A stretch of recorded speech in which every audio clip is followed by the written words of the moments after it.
The 2022 World Cup in Qatar was designed to be the ultimate global stage, but for Saudi Arabia, it began as a site of a massive asymmetrical clash.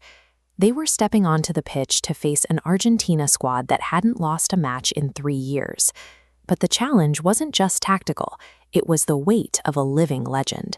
Facing Lionel Messi creates a specific kind of pressure that can alter an opponent's psychology before a single pass is made.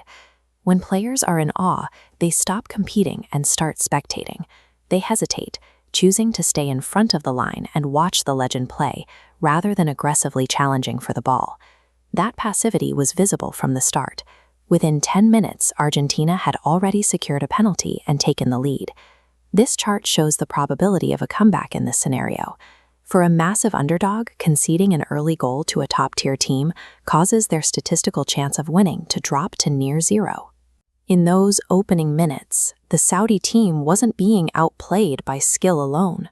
They were being defeated by their own reverence for the man across from them. Inside the halftime locker room, the atmosphere was heavy with the expectation of a predictable defeat. Coach Hervé Renard ignored the tactical boards. He knew that adjusting their formation wouldn't matter if they didn't first address the fear in the room. He challenged them directly, mocking the way they stood and watched the Argentinian captain.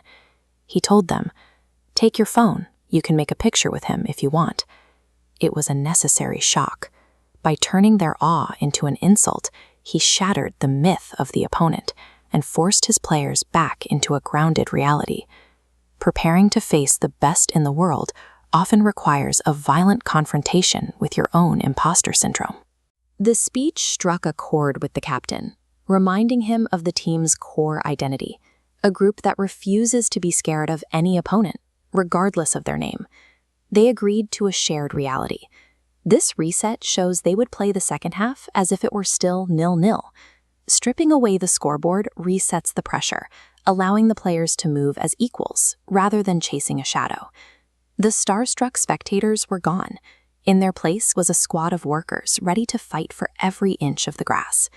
The miracle began the moment the team collectively chose to discard the narrative of the first half. The second half was a different game. Saudi Arabia played with a physical intensity that proved they finally felt they could control the outcome. Relentless, aggressive action has a way of breaking an invincible aura. When you force a legend into a physical struggle, they stop being a myth and become mortal men again. The reward for that fearlessness was immediate. They scored twice, securing a lead that felt impossible only minutes earlier. The reaction in the stands mirrored the shock on the pitch. A single event had shifted the entire nation's perspective on what was achievable. It was the ultimate proof of their team motto, that they aren't scared of any opponent, no matter how many trophies they carry. Slaying a giant requires first dismantling the pedestal you place them on. Saudi Arabia proved that a team's history only protects them until the whistle blows.